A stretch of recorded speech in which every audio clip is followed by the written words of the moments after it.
from so many people. How proud and incredible we should be about the children we've raised. And we are. Like us, each one of them has made some mistake, but they have also done many, many, many things that we're very proud of them for. What lessons do you hope they take from your life? Say that again? What lessons do you hope they take from your life? Well, thank God, none of them made a mistake of, I used to get quite frustrated sometimes with my job, and I'd stop after work and have a few too many beers. This grew into a habit of drinking too much beer at home and everything else. I'm proud that none of my children have become addicted to this habit. None of my children are frugal. I won't say that they're not sensible, but they're not, money is not the highest priority in their life. And I guess I'm proud of them for that, because I see families that have put monetary being as the highest priority. It's not. Satisfaction of job, love of family, dedication to wife and husband together, things like that, far exceed anything that so many people call success. And how would you like your children to remember you? I guess exactly like I feel that I am today. Not for the mistakes that I've made, not for the things, because I made a lot of them which I admit to, kids. But I've also done some things that I think were good examples. I think the showing respect and love and care for other people is maybe the most gratifying thing that will happen to you in your life. Never fail to be charitable, never be selfish, and your mother is probably a greater example of that than I am, but I would love to see all of you grow up with not the traditions, but with that inheritance of the love of other people, respect of other people. Don't talk about other people. If you got anything to say about them, make it good or keep your mouth shut. You know, I'd like to move on into middle age, just your general life during this period when you had your kids and when you were working at the prison. I mean, describe the type of things you enjoyed doing at that time in your life. What did you do for fun? Well, one of my regrets, of course, is that I didn't take the time. I was involved in several things. First, to start with the Boy Scouts, then as commander of the American Legion, a member of the drill team, teaching religious education, things like this in the South, that I could have been, and I wish I had been, a little more homebound, a little more advice-giving, present on the job dad. I guess everybody should limit themselves to these extracurricular activities, but doesn't let your children think that you're out there and they're way over here. That's probably something that I recommend in my life. But did you enjoy those other activities? Did you enjoy... I guess all of them, as I look at them, were activities that I considered that made the world a better place to be. Everything I did with Boy Scouts, everything I did with the American Legion, everything I did through my church efforts and teaching religious education, anything of that nature, always seemed, to, I don't, it sounds like I'm patting myself on the back. I don't mean that. I mean that there's a satisfaction there that I feel somewhat gratified about it. I did do some things to make this world a better place. Who are your best friends during this period of your life? Well, I'm the kind of person that did not develop a whole lot of close friends. I don't know why. I just never let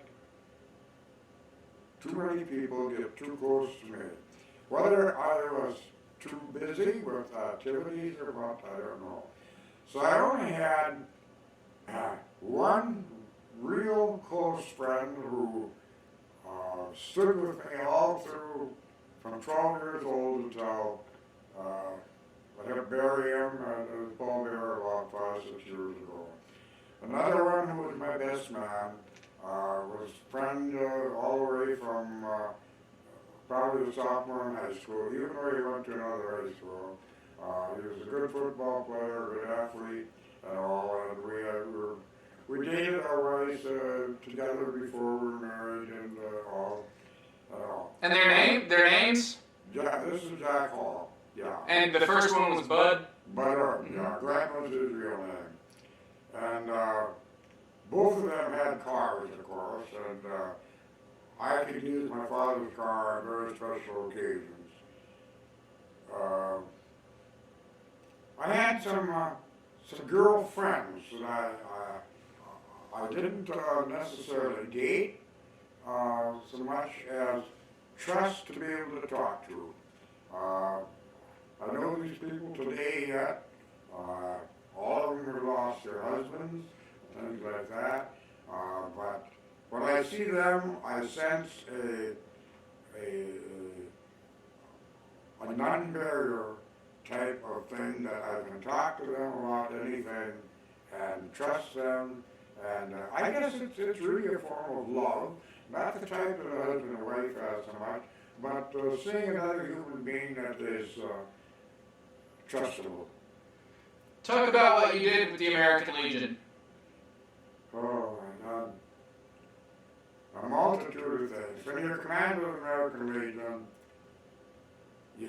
you're dealing with many, many community activities that necessarily need to be done. Legion baseball, seeing that they have the funds, that they have the coach, that they have the equipment, that they have a place to play, and all that.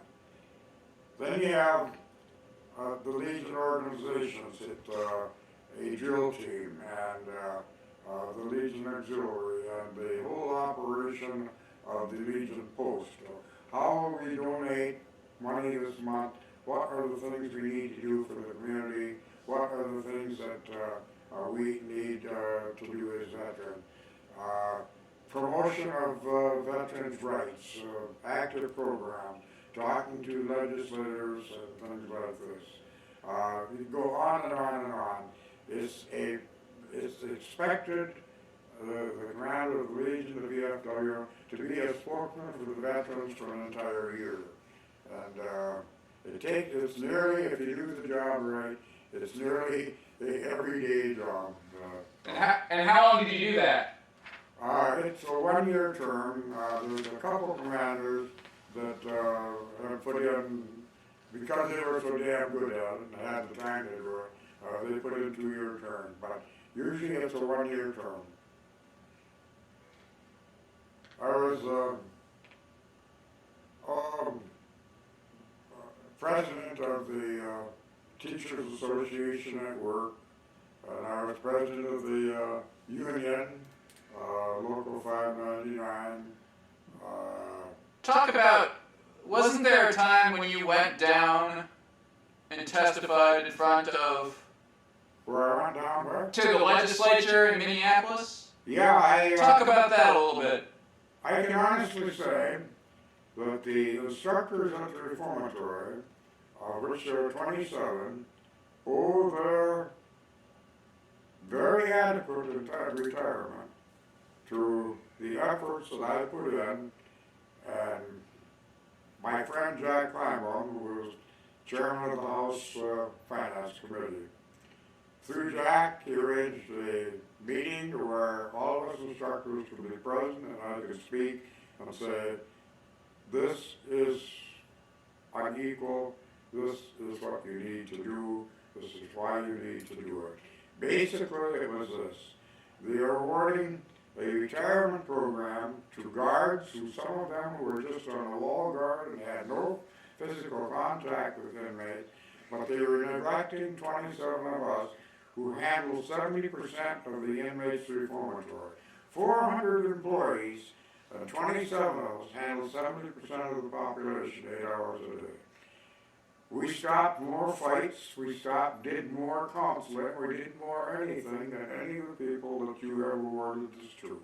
And I had quite a story for them.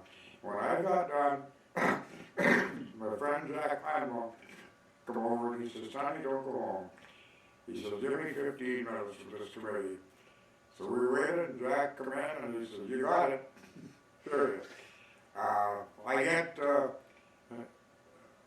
every once in a while today, somebody introduces me to somebody else. This is the guy that got us our retirement.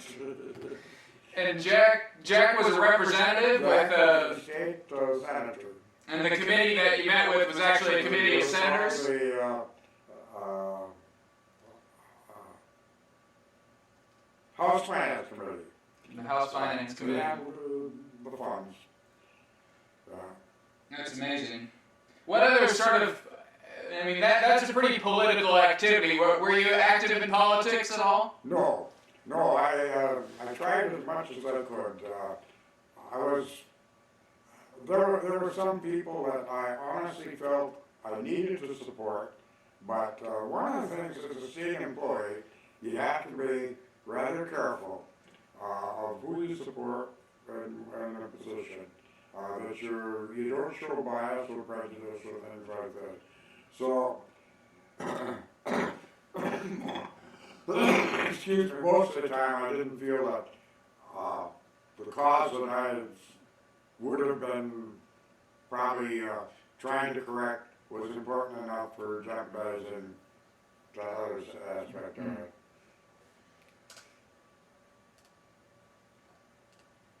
What sort of activity, what role did outdoor activities play in your life? Talk about fishing and hunting and how involved you were with those activities. I guess probably one of the greatest satisfaction in my life is that I've killed practically every big game type of animal that there is in North America that I wanted to kill.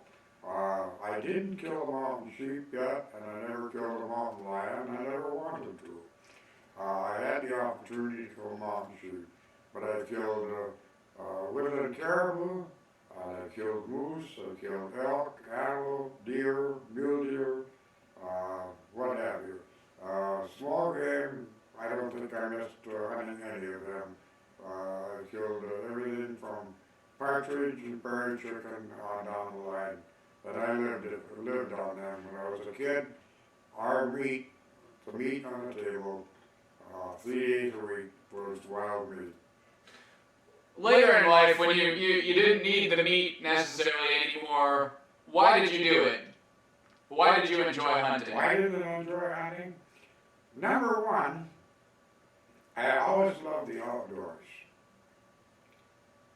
Number two, I saw as a rather non-expensive type of recreation that was gratifying to me. My mother used to be very proud when we would bring home, 3-4 meals of meat, and I kind of expected this of my wife, but she had grown up in a family that none of this happened, so she had to adjust to it. But of course, it was a very rare occasion that Mary Jane helped clean any game. She refused to, you might say, stoop so low as to do that. But she prepared it, did a good job at it, and never got it about it. Talk about the hunting shack a little bit. When did you get that, and how often did you go up there, that sort of thing? My big game hunting experience started when I killed my first deer at 13, and in 1949, I killed the last big deer that I killed other than in the far north country. In 1950, my two buddies were still living yet, Kenny Olson and Dick Edelrock, and Mary Jane's brother, Roman. We went up to Park Rapids, and Roman, by the way, was an ex-Marine. We only got one deer, Romy made a 3/4 of a mile shot with a 306 that I had borrowed from the Legion for him. That was absolutely sensational, I'll never forget. And he dropped the one year that we got.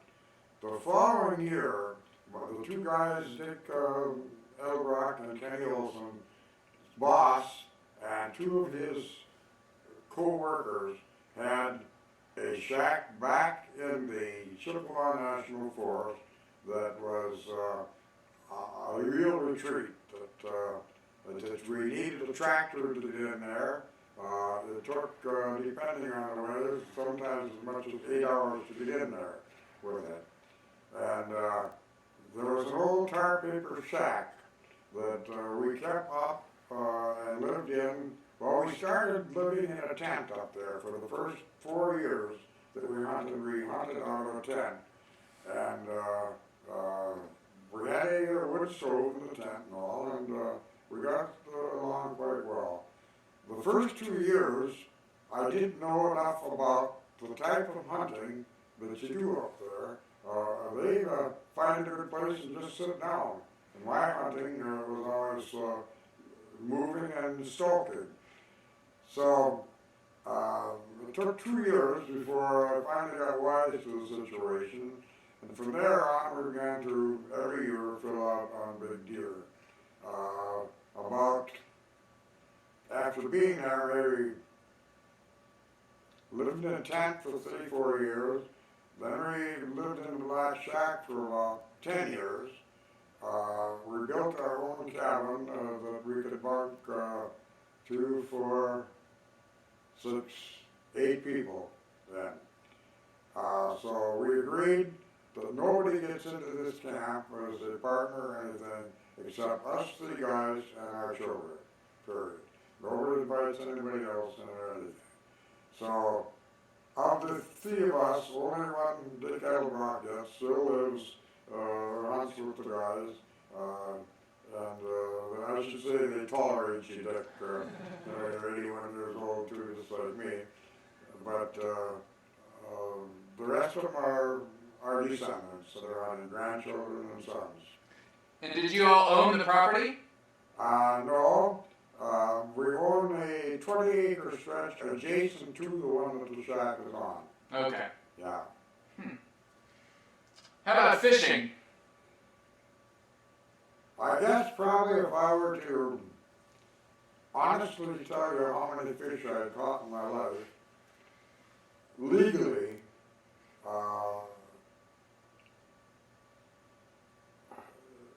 I think we could feed the entire population that I live in this campus for about a week time. Feed them fish every day. That the fish that I've taken over and above the limit, which is I'm ashamed to say today, but I guess I'm ashamed to say I was a meat hunter and a meat fisherman. I was always putting food on the table, but I came in many times with many limits, many more than I should have. And as I look at the scope of things today, it's the wrong thing to do. I don't do it anymore, and I don't think you kids should do it either. Talk about the house that you built. What was the address of that house? The house that the kids grew up in. To start with, coming back from honeymoon,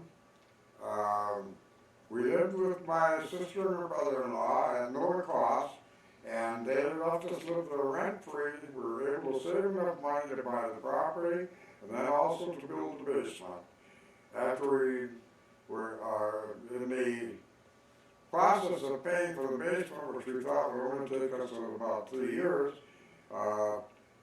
Kirk got terrifically sick, the insurance ran out and everything. I had to borrow money from the bank, and so I believe we had to live in the basement for 7 years. And so our 3 older children were born in the basement, or not born in the basement, but started their life in the basement with us. Finally we got that paid for, and we were able to build up, I don't remember what the year, but I guess it was roughly right from this date here about 50 years, no, 57 years ago.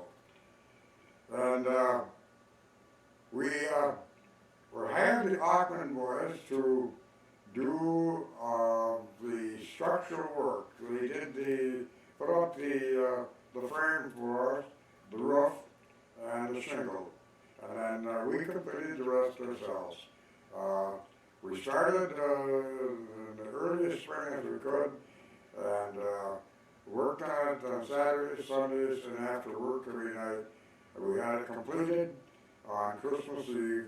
I threw the hammer down the steps, and I said, Mary Jane, I remember what we had in the Monday, by the way. She said, what do you want for Christmas? I said, give me a case of beer. But I sat down and enjoyed a couple of good beers on Christmas Eve, and slept upstairs for the first time, and we had our house completed. We lived very happily in that house, and incidentally, it is a historic site. It was owned by the first settler, Jeremiah Russell, in Sauk Rapids. And then the guy that built next to us, Jeremiah Russell, owned the first newspaper in the state of Minnesota. It's called the Frontiersman. And I kind of felt good about that, you know. It's really nothing, but being a printer and there's another printer 100 and some years later, next door. What was the address of that house? What was the what? Address. 712 2nd Avenue North. Yeah. Talk about the things that you enjoyed about that property and that house particularly. I mean, I know you had the garden up there. What else did you really enjoy about it? I guess the enjoyment was the satisfaction of grading the property, because we did it all by hand. As you remember, the property used to be a complete hillside. And with shovel and wheelbarrow, rake, and hard work, Mary Jane and I leveled off a place for a volleyball court and a place for a garden on the upper level.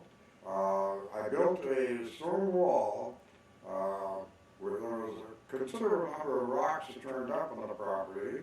And my neighbor, who lived on the old Jeremiah Russell property, had a bunch of collector-type rocks, a few of them which were actually rockets or pieces of rock that had dropped in space.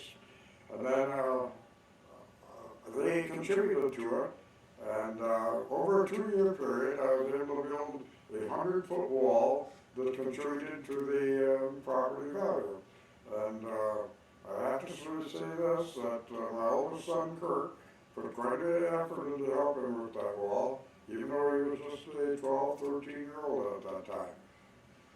What kind of things did you do as a family?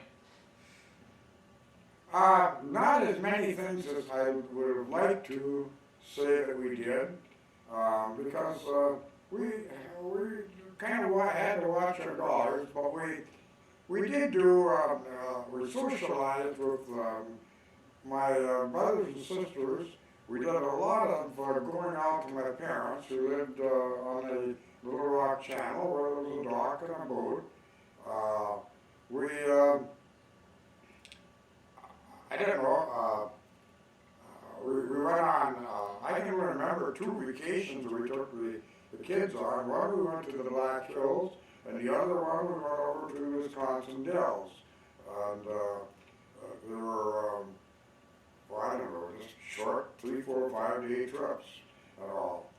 But the rest of the time, I have to say I was selfish, and I probably, in my working years of my life, took maybe 60%, maybe 70% of my vacation time with Boy Scouts and things of that nature that my family was deprived of, that other families got. But in later years, we made a few trips together, got up to North Shore and things like that. during this period of time, what sort of changes were going on in America, just at large, and in Sauk Rapids? Societal changes were you noticing from, say, when you grew up? There's a long and short answer to that one. I think, in short, if I could play God, I would have everybody live through the era that I did. I think picking shit with the chickens was a lesson that all of your life taught you a value that people today, unfortunately, do not have. There was something that you have to experience. There was very little unselfishness. There was a gratitude, neighbors helping neighbors, children helping children, everybody helping everybody, because everybody was having a tough time. There were no rich people that I knew of, but people were proud. Nobody says I'm penniless that I know of, but there was a pride and a respect for other people, their needs and all. I have to say, in the community I grew up in during the Depression, if there had been a thief in the community, which a couple of times there were, the word got out and they might just as well move all out of the community, the social stigma would not allow your kids to play with any of the kids or anything else anymore. Nobody locked their doors. Nobody locked the doors. You didn't need to lock the doors. We had we called the bump camp, people that were transients that I spent so much time with. We had one or two of them to eat and bake a meal for us as much as 3 nights a week. They knew how not to impose on the same families all the time. I learned how to eat crab legs and frog legs and many things from them, and all kinds of things about the world from these guys who sit around the campfire in the evening and listen to them. They had, believe me, they had a sleeping bag or nothing.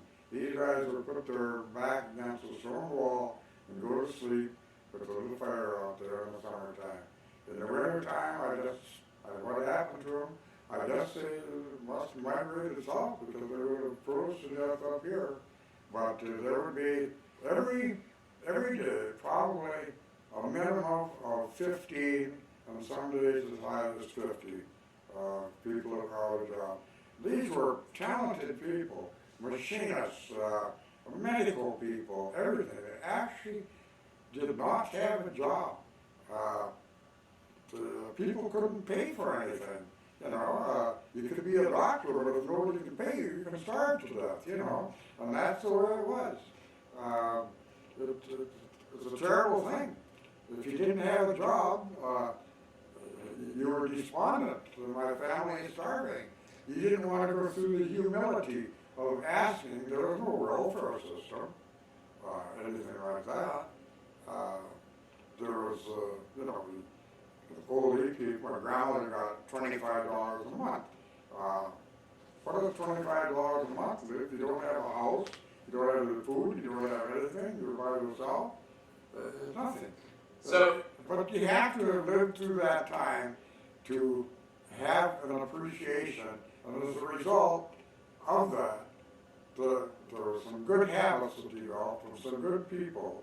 And this is what Tom Brokaw in his book, The Greatest American, was speaking about. It wasn't that they were special people. There was a special circumstance that made special people. And so how do you think the 60s, the 50s, 60s, and early 70s were different for those kids? Well, quite honestly, I can't say that they were good for the country. When I see today things like children spending 4, 5, 6 hours a day in front of the television tube, when I see that, you don't walk any place. You can ride, the school bus picks you up, and everything else. We had one school bus that picked up the kids that lived 10 miles out in the country. Otherwise, nobody got a ride to school. So many things that made you self-dependent. That today, the children do not have that beneficial experience of having to make do or do by themselves. Dad and Mom will take me down there. I can join this. They'll give me a ride to the scout meeting every night. Many things like that that are not really good for the welfare. The parents use the excuse, well, I don't want my daughters walking down that street after dark tonight. I feel sorry for them. I feel sorry for them. Well, how did you, with your own kids, instill those values that you learned as a child? How did I instill them in other people? By, I guess, saying, you can't do it that way. I guess I'm so proud of growing up in that era that I say that's where the greatest Americans came from. What are your thoughts, or what were your thoughts on some of the bigger social issues of that time, like the civil rights movement, for example? Did that have much of an impact in Sauk Rapids? I guess probably I did not overcomplicate my life with becoming overconsciously involved in anything such as civil rights or politics or anything like that. On a few occasions, I thought enough of a particular man, maybe like Jack Kleinbaum or John Beers, to put my back to supporting them for office. But I guess I found myself always a little bit beware of that. I know there's a need for everybody to be involved, but I guess, another thing, being a state employee, you have to be careful of becoming involved in any form of politics and all for reasons of repercussion. Well, what did you think about these movements, even if you weren't politically involved in them? Like, what did you think about the civil rights movement at the time that it happened? That's what makes America. People will speak out and say this is right and this is wrong. It's the only way you correct things. You can't sit back and be silent. That's a privilege. It's a privilege in this country to live in a country that you can say, you are not pulling this off with me. I'm not going to stand for it and be able to do something about it. I think this is just great. There are many places in the world you can't do this. And for God's sake, young people, don't let these things happen. That they ever take away these rights that you can't run this country. They don't run it, you do. How about Vietnam, the war in Vietnam? How did that affect you? Because your sons were probably the age that they could have been drafted. I didn't give Vietnam too much thought when it first began. I only saw it from the point of, we don't want any more communism. When I began to understand the politics involved and all, I began to say an unjustified war that we have no business in any more than where we are dealing around in the Middle East right now. We have no business on it. There is no possible way. Nobody can show me a way that you could win that war in the Middle East. You don't even understand what you're fighting for. It's impossible to understand and have the feelings of people who are willing to die for a belief that you don't understand. Can't fight these people that way. We need to get the hell out of there. We don't want them meddling in our problems anymore, and we shouldn't be meddling in theirs. How about things like I'm particularly interested to hear your thoughts on the Cuban Missile Crisis at that time, considering what you had seen in Japan. Was that a time that you were particularly fearful for the country?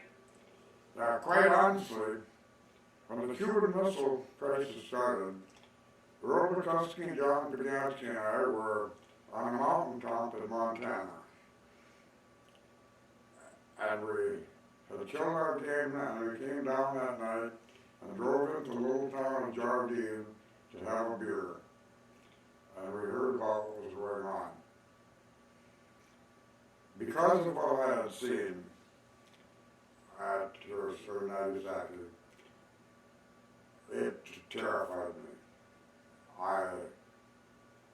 Quite honestly, I felt helpless. My thoughts were, my God, don't let it happen.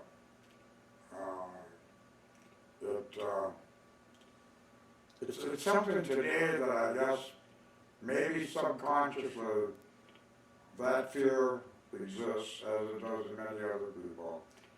That somebody is going to pull the trigger. That too many people have them, too many people, too many little countries, that I wish I was wise enough to know the answer to it. I don't know the answer.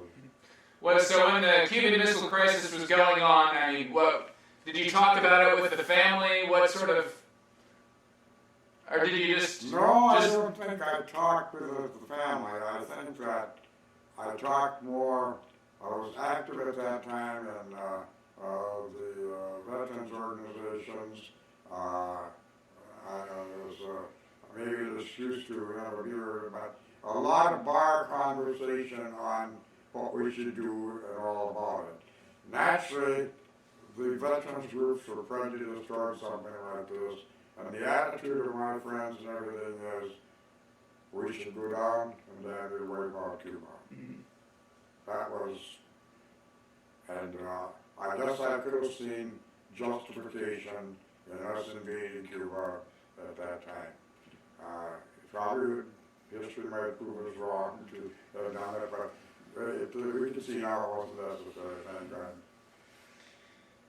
What are there any other moments in American history during that time period that really stand out in your mind? Things that you